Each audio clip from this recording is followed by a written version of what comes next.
नमस्कार, स्वागत है आपका मथुरा न्यूज़ 24 में और मैं हूं आपके साथ बलराम शर्मा।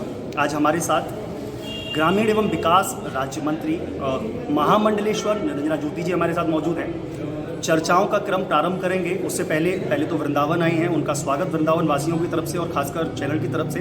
दीदी बहुत बहुत स्वागत आपका वृंदावन के समस्त जनता की तरफ से। वैसे भी सभी जनता का स्नेह आपसे लगातार बना रहता है, वृंदावन अक्सर आप आते रहते हैं, बाकी बिहारी भी रहती है। दीदी वृंदावन से कोई विशेष लगाव या फिर किस तरीके से आज वृंदावन आगमन हुआ और लगातार कैसे? एक विश्व में एक महामारी आई कोरोना, उसके कारण मैं बीच में नहीं आ पाई हूँ। वृंदावन मेरा लगभग महीने 2 महीने में आना होता रहता था, क्योंकि ऐसी बीमारी थी जिसके कारण जनता को अनुपालन करना था, उसी के साथ हमें भी करना था। कोरोना जैसी महामारी से देश भरा है और इसमें जनता की बहुत बड़ी भूमिका है। माननीय प्रधानमंत्री जी ने जो आह्वान किया उसको जनता ने फॉलो किया। मैं ये कह सकती हूँ कि साधन संपन्न देश अमेरिका है, इटली है, बहुत सारे ऐसे देश थे जो साधन संपन्न थे, वहाँ भी इससे ज़्यादा कोरोना की मार लोगों ने झेली। लेकिन भारत में ना कुछ होते हुए हमारे पास कोई संसाधन नहीं थे, हमारे पास कोई सुविधा नहीं थी, फिर भी जनता की सहनशीलता के कारण, सरकार की सूझबूझ के कारण और स्टेटों की जो सरकारें थी उनके साथ तालमेल के कारण कोरोना जैसी महामारी पर कंट्रोल किया है।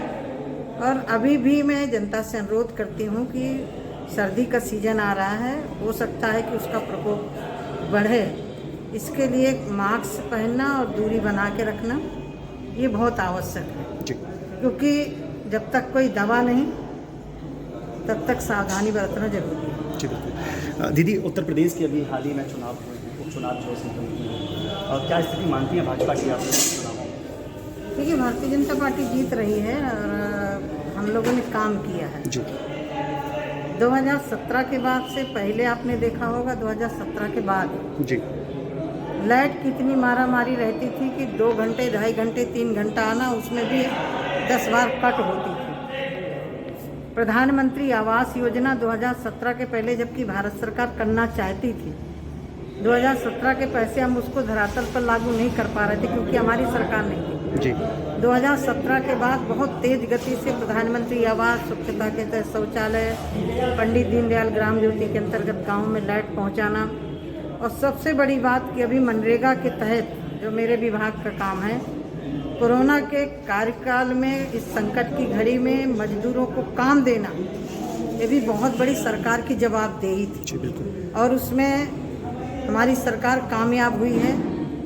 मैं बधाई देना चाहती हूँ देश के यशस्वी प्रधानमंत्री जी को कि कोरोना के संकट के समय पर कोई गरीब भूखा न रहे, उनको मुफ्त में अनाज, जनधन खातों में 3 महीने तक लगातार 500 रुपया, प्रधानमंत्री किसान सम्मान निधि के तहत किसानों के खातों में पैसा, विधवा पेंशन, दिव्यांग पेंशन, यानी जो हो सकता है कोरोना कालखंड में सरकार ने भरपूर किया है, उसको उत्तर प्रदेश सरकार ने अक्षरशः फॉलो किया है। जी दीदी, अब बिहार चुनाव हुए हैं, अभी विधानसभा के चुनाव हुए हैं, इसमें जो एग्जिट पोल है वह गठबंधन को जीता साबित कर रहा है, क्या आप किस नज़रिए से देखते हैं? देखिए, एग्जिट पोल जाते हैं मीडिया के लोग तो वो उनके एक ओपिनियन रहती है जी, लेकिन बहुत सारी ऐसी जगहें होती हैं जहाँ मीडिया नहीं पहुँच पाती है, उनकी मंशा नहीं समझ पाती। सपोज 2019 का जो चुनाव था उसमें भी ये था कि भारतीय जनता पार्टी 240-250 आ पाएगी, यही आकलन था लोगों का 2019 के चुनाव। जी बिल्कुल बिल्कुल। और ये था कि भारतीय जनता पार्टी अकेले सरकार नहीं बना सकती बिना गठबंधन के, ये 19 का ओपिनियन था और हम कितने 330 लेकर के आ गए। तो ये मैं नकारती नहीं हूँ ओपिनियन पोल, लेकिन रिजल्ट जिस दिन आता है उस दिन अपने आप पता चल जाता है। अब बिहार में ये भी चर्चाएं अक्सर चल रही हैं और लोग भी ये जानना चाह रहे हैं कि जिस तरीके से बेरोजगारी का जो मुद्दा चल रहा था, क्या बिहार में जादू नहीं चल पाया नीतीश जी का और मोदी जी का? देखिए, मैं जहाँ तक नीतीश जी के ईमानदारी पर कोई सवाल नहीं खड़ा कर सकता पूरे देश में जी। एक ऐसा ईमानदार व्यक्ति है जिसने ईमानदारी से काम किया है। यदि हम 15 साल, आज चुनाव हो चुके, चुनाव का विषय नहीं, लेकिन 15 साल पहले वहाँ से लोग पलायन का जो सिलसिला शुरू हुआ वो लालू के समय पर हुआ है। जी बिल्कुल। क्योंकि वहाँ गरीब आदमी या कोई डॉक्टर भी वहाँ रहना पसंद नहीं करते थे, कोई अच्छा व्यापारी वहाँ अच्छा पसंद नहीं करता था, क्योंकि कब लूट जाए, कब उसकी उगाही हो जाए, ये पहले होता था। लेकिन माननीय नीतीश कुमार जी जब से आए तो वहाँ लैंड ऑर्डर की व्यवस्था अच्छी की है। भारत सरकार की तरफ से भी वहाँ सड़कों को बहुत बड़ा जाल बिछा है। ये बात सही है कि लोगों के लिए काम, इसीलिए भारत सरकार ने मुद्रा योजना लागू की है, क्योंकि सरकारी सर्विस सबको नहीं दी जा सकती। जैसे अभी ये बच्चा 15 लाख रुपया उसको स्वीकृत हुआ है, ऐसे लोग स्वरोजगार करके कमा सकते हैं। बिहार 15 साल में पहले गई थी और आज के वहाँ पता ही नहीं चल रहा था कि सड़कें हैं भी कि नहीं है। आज आप किसी क्षेत्र में चले जाइए, सड़कें मिलेगी। मेरे विषय मंत्रालय से तो फेज़ 1 फेज़ 2 में बहुत बड़ी तादाद में प्रधानमंत्री सड़क योजनाएं बनी हैं। तो मैं ये नहीं मानती हूँ कि वहाँ काम नहीं हुआ है, काम बहुत हुआ है। मेरे मंत्रालय से प्रधानमंत्री आवास इतने गए हैं, मनरेगा का इतना पैसा गया है, समूह की बहनों के लिए इतना पैसा गया है। लेकिन अब ये है कि जनता का मूड है, जनता स्वतंत्र है। मैं तो 10 तारीख की प्रतीक्षा कर रही हूँ। दीदी एक सवाल और, जिस तरीके से भारत के हम लोगों के पत्रकार जगत से एक अर्नब गोस्वामी जी को जिस तरीके से उनका उत्पीड़न किया जा रहा है, क्या मानते हैं आप? देखिए, हमारे देश के चौथा स्तंभ माना जाता है पत्रकारिता जगत भी। महाराष्ट्र सरकार ने जिस तरह से तानाशाह करके उन्होंने पालघर के संतों की आवाज़ें तो उठाई जी, कि पालघर के संतों को जिस तरह से उनकी हत्या की गई जी, पुलिस वहाँ से छोड़ के भग रही है, उसकी न्यायिक जांच होनी चाहिए।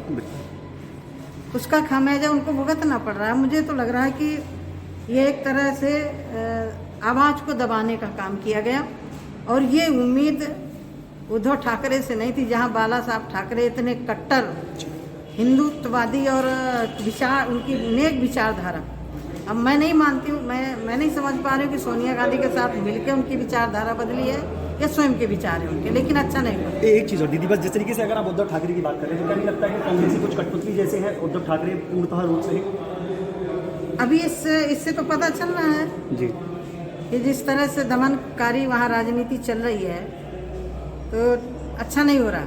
बाला साहब के जो विचारधारा थी उससे विपरीत हो रहा है। उत्तर प्रदेश में महिलाओं पे लगातार उत्पीड़न करता जा रहा है, महिलाओं सुरक्षित नहीं है, महिलाएं, पुलिस प्रशासन कार्रवाई नहीं कर पा रहा है। तमाम सारी बहन बेटियां ऐसी हैं जो अपने घर में छुप धोके बैठ जा रही हैं। क्या मानती हैं किस तरीके से सुधरेगी प्रशासनिक व्यवस्था? देखिए, आज महिलाओं के अंदर मुखर होकर बोलने की हिम्मत आ गई है।